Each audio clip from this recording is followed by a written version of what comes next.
Alright, what's up, guys? So, I had to redo part 2, and I'm getting really annoyed having to constantly redo this video. But let's just go back into it. So, my traits aren't amazing, so I did show my traits the first time, but I'll just show Ronan since he's the best traits I have, and I think those are pretty good. But for Ronan, I have Revive 9. And I'll say what I said in the previous video attempt.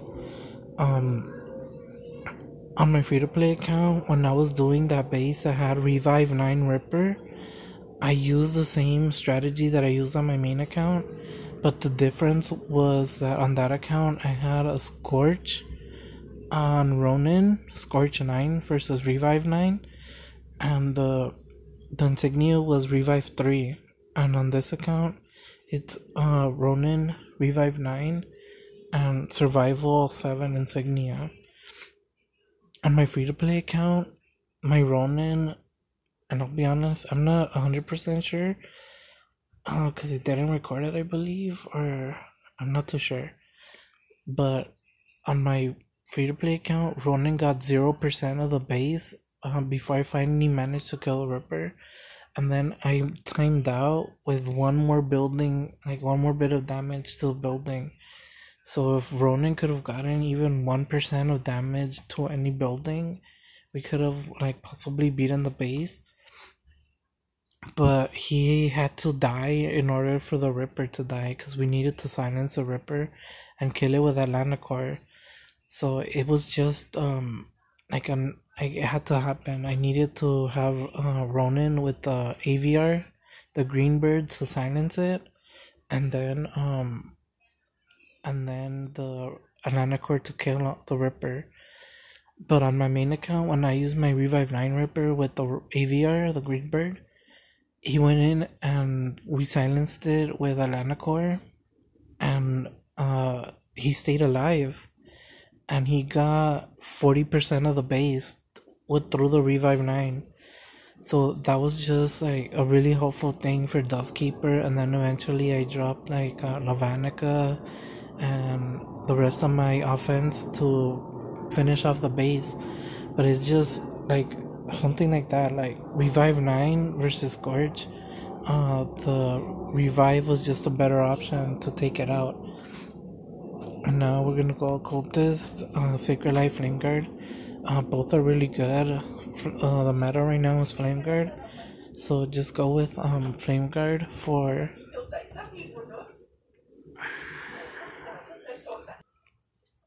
Sorry about that. So, Occultist, Flame Guard, I think is the right now just to having a whole Flame Guard team to kill. Zafirka is just the way to go, I think, because Zafirka is really tough to kill.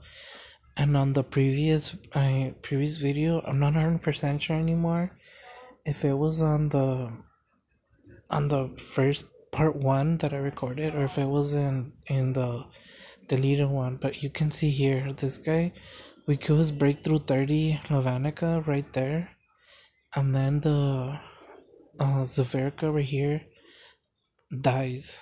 He's going after Occultist, and then Occultist just kills it.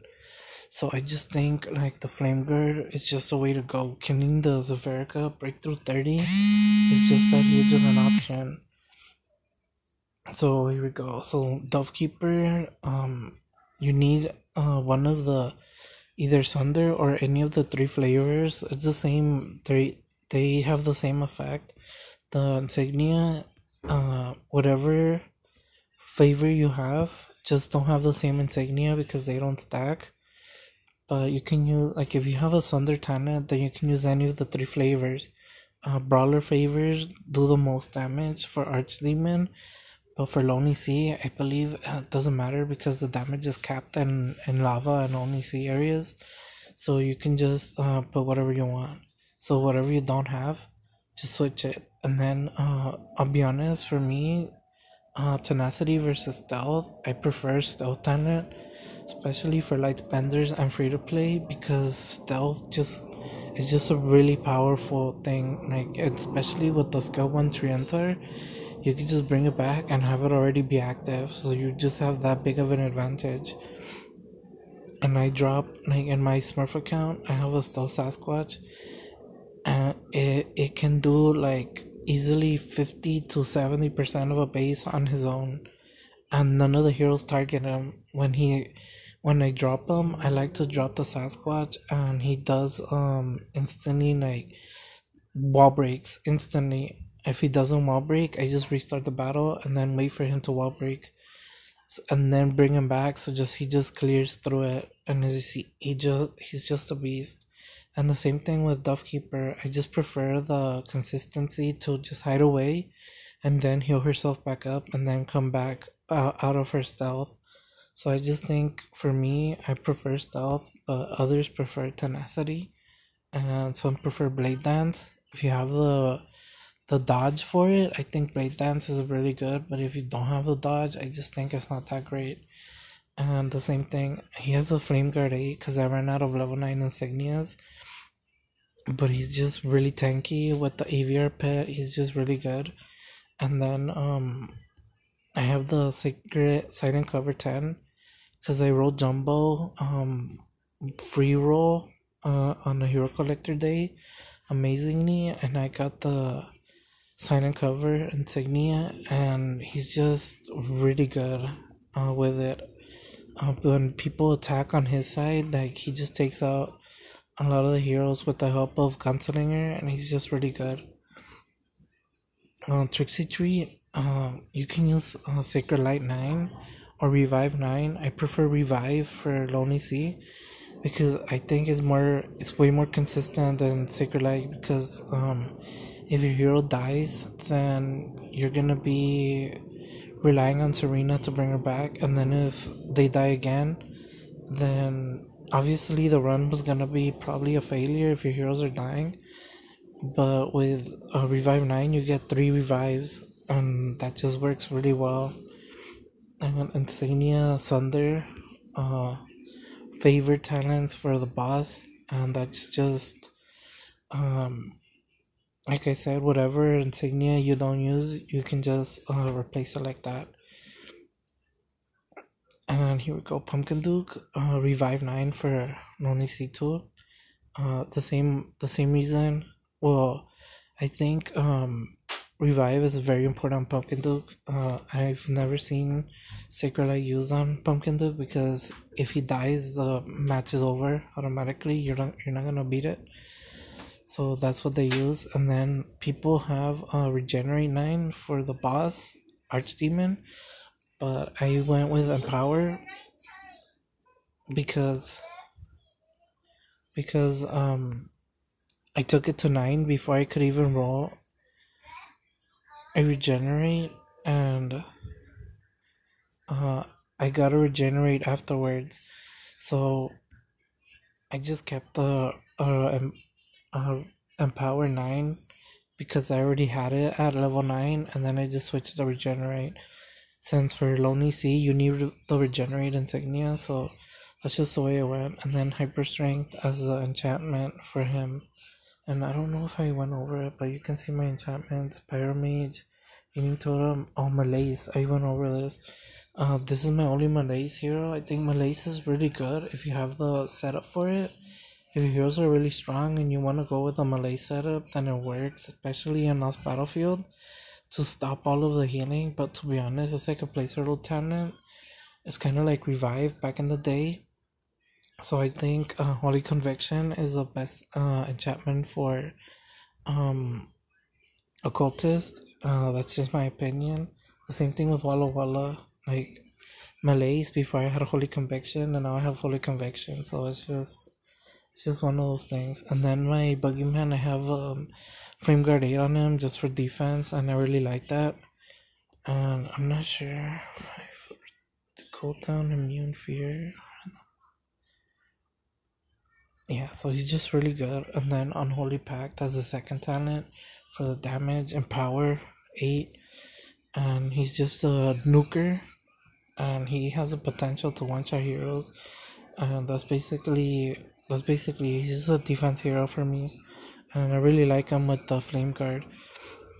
Azulix, I've been hearing that Survival and I think Sacred Light are the best setup for him in Guild Wars offense. That's really great for like high-end pay-to-play players, but for like low-end, like casual and free-to-play players, Revive and Revitalize is just the way to go, because Revive for Lonely Sea too, and then for Guild Wars offense, it just gives you the consistency. Even though sometimes if Erica can stun him, I would just end the battle and then restart it just to get him the Lazulix proc off safely, as opposed to just risking it. And you can see that I have a Flickr 5 on him as his alternate talent. I was thinking about using him on defense, but I really don't like Lazulix on defense, because Lazulix, it just stalls. Like Cosmo and Lazulix, they're just stall heroes. But like that meta, the stall meta, just it. I don't think it ever took off because of Dove Keeper and the Doom Balloon. And Doom Balloon doesn't get frozen from the freeze of Cosmo and Lazulix, so it's kind of like you're just giving them free healing basically, because you're not gonna do enough damage to kill the Dove Keeper. So that's just my opinion on it. They're very good offensively, especially for Lonely C2 and Wailing Rift, but for defense, I personally don't like Lazulix or Cosmo. That's just my opinion though. I've seen some people with really high defenses and they have Lazulix on it, but I'm not sure because I just beat their bases anyway, so I'm not sure if there is a really good defensive setup with Lazulix. But if there is, I would like to know it, just so I could copy it. Walla Walla is the same as a cultist. A lot of people ask like who's better, a cultist or Walla Walla, and everybody says both. I use both on defense. They're both really good. Walla Walla is squishier than a cultist, but both of them are really good. They provide solid defense, great healing, damage reduction, debuffs, buffs. They're just really good. Both of them together, really good. So if anybody asks like which is better, they each have their own quality that makes them good. So Flame Guard, Sacred Light, both of them, and Power, really good heroes. We can't really say too many bad things about Walla Walla. It's just a top hero all around.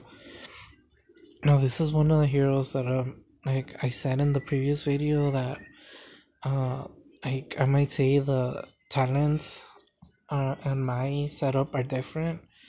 My setup is when he was used for defense, not the top tier defense, but I didn't have a top tier defense. I was missing so many heroes. But I have Sacred Light and Flame Guard on him, and no insignia because I don't really use him that much. But I do use him on Waning Rift, so I should just give him something and Empower, whatever. And he's really good, but on my free-to-play account, I use him, and I have Stealth as his primary talent because on my free-to-play account, I have his skin. So I have Stealth as his primary talent, and he's just a monster. He can get 50 to 70 to, I've seen him get 80% on a base with Stealth. So he's just really, really amazing with Stealth. So I think Stealth is his best offensive talent. And then for Lonely C2, you're told to use Revitalize and Sunder. So that's the second option. Revitalize talent, Sunder insignia. And just go with that. I think those two talents, Stealth and Revitalize, are the way to go for Sasquatch. He's a really good hero, wall breaker. If you don't have Lazulix, you can use Sasquatch and he's just as good, if not better, because he's auto proc and Azulix needs to hit a building. So it's just, but if you're free to play, I would use both actually if you're free to play. And then just drop Dredrake, and then just bring in Sasquatch and Azulix and Dove Keeper, Ronin, and that's a top tier, I think. Top tier Guild Wars offense, I think, for free to play. If you have those heroes, I think you're really set up for Guild Wars. You're not gonna really need much more other than that. Now Taz made a comment about my Anubis in the past about stealth, and I'll be honest, the reason why I have stealth on him is because when you're dropping him, he usually gets one shot, and the insignia that I run with him when I use him in offense is revitalized just to clear the troops from my minnow to proc. But since I'm like going away from minnow bombing, um I'm not using him as much anymore. And then the wicked armors for the warden challenges, since that's what you really need to get the warden challenges off. So I think stealth and wicked armor are really good options. Survival, like defensive options, are all good. But I think he's not that great of a hero anymore. I have seen him on some defenses, but I don't think he's a top defensive hero anymore either. So I think his time in the sun is over, but he was a really good hero while he was there. And yeah, he can clear troops, but that's basically it for him. And then with revive 3, he can come back and do some extra damage. He'll finish off the troops and then minnow bomb the base. But that's basically it. That's the reason why I have stealth on him, just to give him more damage to help clear the troops under revitalize and under stealth, just to do more damage and clear the troops. So Serena, I talked about it in the other video at length. Revive 9, revitalize. Since that new pet came out, I believe he's on a hero. I think he's on Walla Walla. So since this pet came out, this dude reduces energy, so that just makes Guild Wars way more dangerous. If you drop Serena and that pet procs, then you could lose. She could lose all her energy, and then you just lose the battle. And then if she doesn't like revive or she gets silenced or something happens, you could just lose it right away. So if you don't use Serena, revive, and revitalize, you're just asking for trouble. The same with Triantar, like you should just have your heroes ready to go for Guild Wars offense. So here we go, Cosmo, Sunder for the Archdemon, and whatever insignia you're not using, just go for it. And Sacred Light for defense if you're gonna use them, but I would change it to Flame Guard honestly, because of the thing. And then Athena, Flame Guard 10, Breakthrough 30 is a very great defensive hero. Insignia probably Sacred Light or Empower, and she is just gonna ram through basically Dovekeeper. She's gonna destroy the Dovekeeper. Breakthrough 30, Flame Guard 10, and Power 10. But yeah, so Storm Eater used to be pretty decent, and probably I don't know how good he would be in Lost Battlefield anymore. I haven't played Lost Battlefield in a long time. Mahatma, the same thing. She used to be pretty good. Since she has like really fast attack rate, and then the life drain and the Sacred Light are just good on her. I don't know. Maybe Flame Guard 10 is better for her, but I don't know if Flame Guard 9 would be better than Sacred Light 9, so I don't know about that. And then the rest of these heroes, Alana Core is very important. I think I talked about him at length in the other video that I had to delete because there was no sound. But I think everybody should have Alana Core for dungeons, which is this one with Revive 9. And then I think it's a Revitalize Insignia just to get him to proc. Then I think everybody should build the second Alana Core, since you just need them to be like a level 120 or whatever, so that, sorry about that, but like I was saying, you just need them at level 120 so that you can put at least minimum stealth 4 insignia. I think the inscribe is 71 for the insignia. And then if you're just casual pay to play or even free to play, my free to play account, the one that I showed off in the beginning of the video, had 1,000,000 shards, and all I do is log in, and I've been sweeping for the thing. But honestly, I before, like for a few months, I just became really lazy with Castle Clash because I was really unhappy with the game. but more recently I started to get back into it. And even on my main account, they had the coupon spinner, and with the Google Play rewards that I had saved up, there was a crystal coffer, and the coupon spinner said spend any amount of money, and you get 500 books, 500 essences, and 500,000 fame. I got 500 of these essences for $1. So it's like there's pay to play players who have way more essences than me, and on my free to play account, I have 1 million shards on it on my free to play account. So it's just crazy to me. People are saying that it's a waste of resources. The essences are basically free. They give away 100 sometimes in Hero Collector. So every once in a while you have 100 essences just ready to go. So I just think just saying that it's a waste, it's not really a waste. In my opinion, waste of resources is Magtessa. You need to upgrade her to skill 10. You need to get up her talent to 9 or 10 to get more destiny points. To take a hero to skill 14, you need to max out almost every hero, like your Severica. Severica, you need to upgrade Grizzly Reaper, Immortip, Rockno. That's a waste of resources. Grizzly Reaper and Immortip, you don't use them in any game mode anymore. So that is a waste of resources. To upgrade your Zaverica, like you have to take them up to max, basically. Each hero, that's a waste of resources. A hero you're never gonna use. Atlanticor, I've started using him to counter Ripper in every single guild wars that we've gone up against a Ripper base. So saying that it's a waste of resources is a kind of like a false statement in my opinion, because I've been using him since the Ripper came out, and now we found the counter to it. It's a cheap counter. It's like when you had I think it was the skill 1 Atlanticor. This is the same Atlanticor that I had for that. It already had the revitalize on it.